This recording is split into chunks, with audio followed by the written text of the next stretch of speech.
We are back. We are in game one of Jonah versus Baked.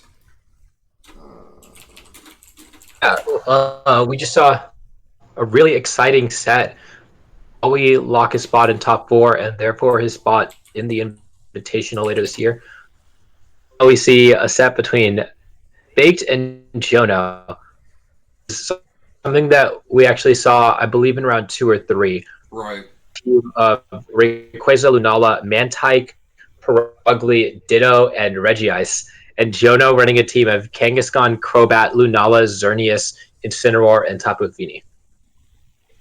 Right. Both these teams are pretty interesting. I think the more interesting side is actually Bakes because we actually saw Bakes' team earlier today. While they just went for just a ton of speed ties, which are like, yeah. But we actually see a taunt go onto Lunala and the side shot go onto Kangaskhan. So we kind of know that he probably most likely has a Z move, or not Z move, but a Moongeist Beam on Lunala, and we also know he's Side Shock. But the question is, does he have Tailwind, and does he have things that counteract Crobat's moves? So Right. And so this time around, Jono playing around any potential Lunala speed ties and making sure that his Lunala comes in, threatening his the opposing Lunala. And of course, that was the crucial in the process, losing his Kangaskhan. Um, this time, Jono just brings in his Xerneas and takes the free KO onto Lunala. right now,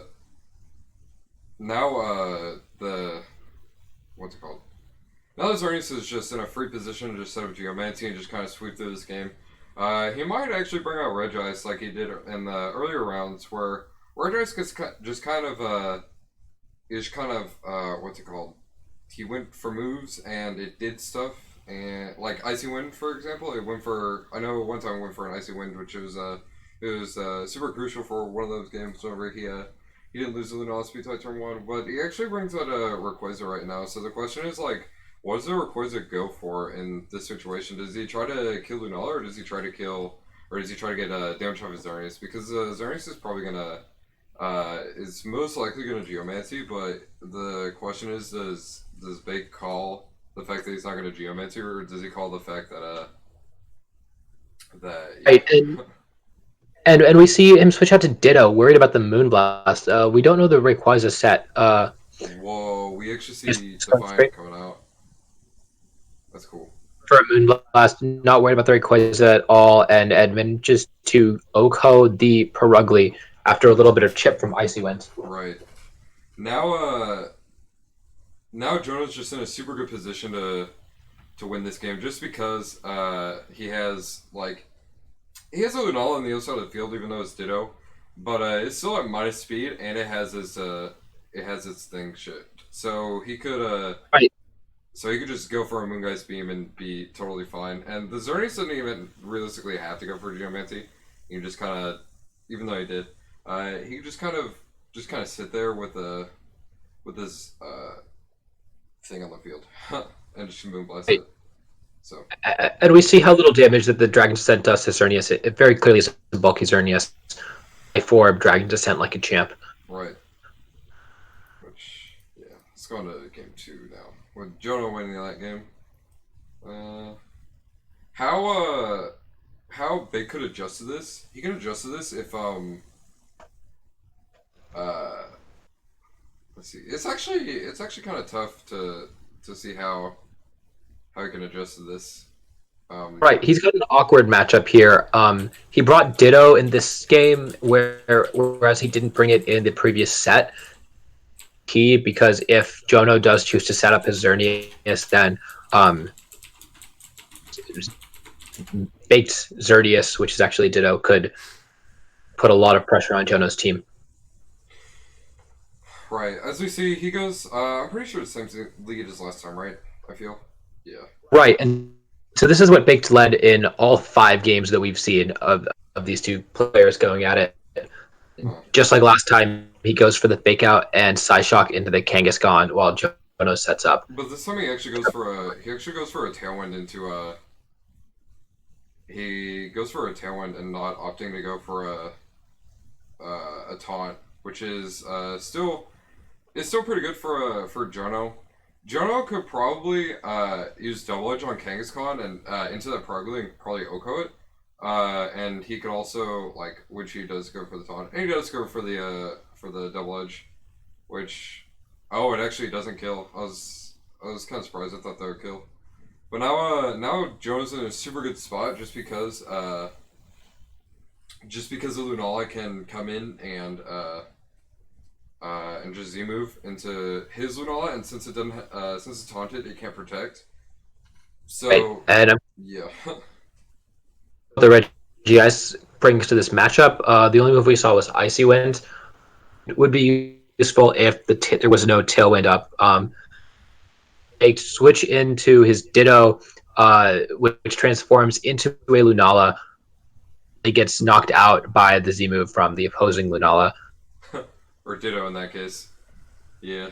And now he brings in another Lunala. I've seen 3 Lunalas this game. It's worth noting that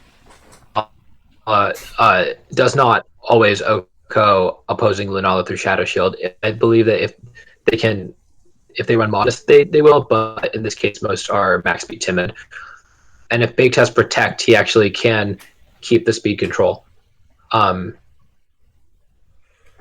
We just see Jono doubling into the Regice, and the Regice takes so little from that Moongeist beam. Whoa. Hit with Frost Breath, which is guaranteed to crit. Wait, is that and gets the double Lunala? Is that Scarf Lunala? That might be Scarf Lunala. No, wait. It's just really slow Xerneas? I'm confused. No, I think it just lowers Xerneas, because we saw that it was really bulky. Okay. Yeah, that was... Set, and of course, Frost Breath. Yeah. See the utility of that, hitting Xerneas through its boosts and getting that KO, and 3. Alright, okay. On to game 3. So, Progly putting in work. So it's Regice. Surprisingly. I mean, after all, they are in top 8. And they only need one more to qualify for the Invitational, so... Right, and as we said, as I mentioned in the first time we streamed this set, Regice has a base 200 special defense stat, and it took so little from that Moongeist beam. It took around 20% damage from that Moongeist beam, which makes it an effective way of dealing with all these special attackers that Jono has on his team. Right. I'm wondering why. I'm wondering what kind of adjustments Jono can make in order to win this set.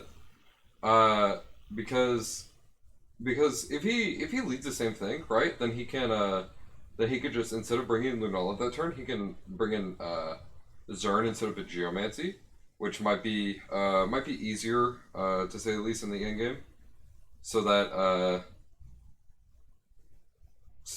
yeah, the Zern should just kind of sweep like it did the first game.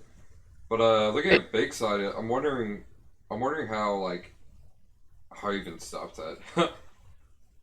Seems like his answers to opposing Xerneas are Ditto and with Regice while taking attacks, which is a very interesting way and potentially a man type, because I know it gets Haze and it's very specially bulky as well, although he hasn't brought it yet. Yeah.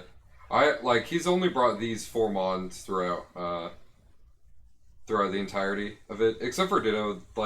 These are the first 2 times we've ever saw Ditto, which is interesting.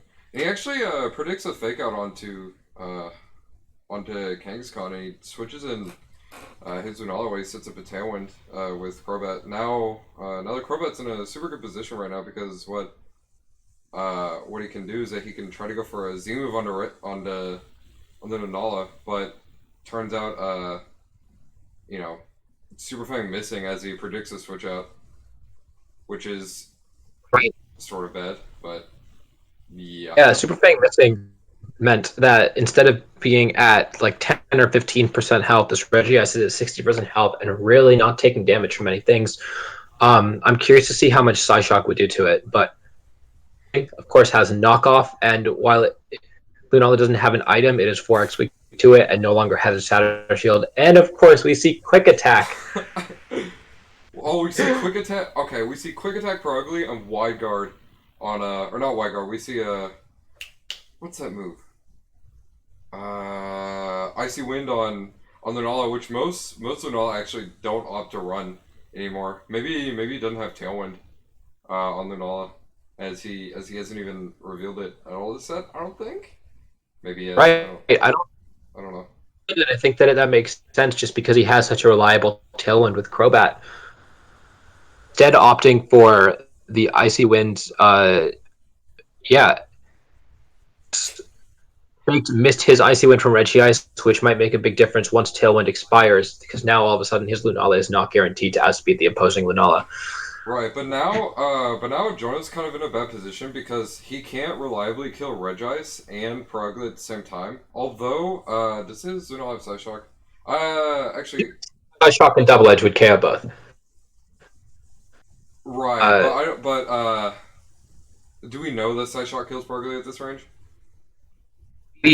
I think that in game one we saw it take at least 80% from a Psyshock, around 80% from a Psyshock. That's different then. So actually, you see the fake out, and we see the Moon Guys beam covering for a potential Lunala switch. But instead, the substitute for Ruggly. Oh my goodness! Eliminates the Kangaskhan. Wait, so okay, now Jono may be in a slight upper hand because now Perugly has to recharge. So what Jono can do is that he can. Oh, he does have Tailwind. Well, we do see Tailwind, and we see a Dazzling Gleam do so much damage to that Perugly, as well as finishing off the Reggie Ice, bringing Bake down to his Lunala and the mysterious last Pokemon that we have not seen yet. Right. I'm wondering if it's going to be a Xerneas or not a Xerneas. I'm wondering if it's going to be a Ditto or if it's going to be a Rayquaza in this situation. I feel like... Interestingly enough, I think that the Pokemon that wins the game for him is Mantike, because it can set up Tailwind and it can haze away Xerneas' boost if it chooses to set up. Yeah, but what is... That makes sense, but my question is, like, what does Mantike do in return, realistically? Because, yeah, he has Tailwind, but doesn't a double up? I don't know. A double up could potentially kill it. Now we have 3 Lunalas on the field. Man. 3 Lunala. 3 Lunalas, 4 bats in the game? Man. Who knew? Huh. I see this every day. Yeah, right. Now Jono's Lunala is going to have to pick Icy Wind and just slow down both of these, or if it wants to try to KO one, the Ditto, which is the one that's guaranteed. Wow. The Xerneas, yeah.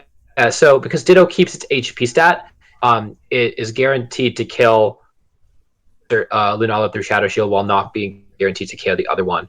Okay. And we see Bake play for a freeze with Ice Beam, Oko the Lunala, and with once Xerneas set up, and blast and win the game. Right. Okay, so good play. Congrats to Jono for making the invitational. Don't go away. We'll be right back for some more invitational qualifier matches.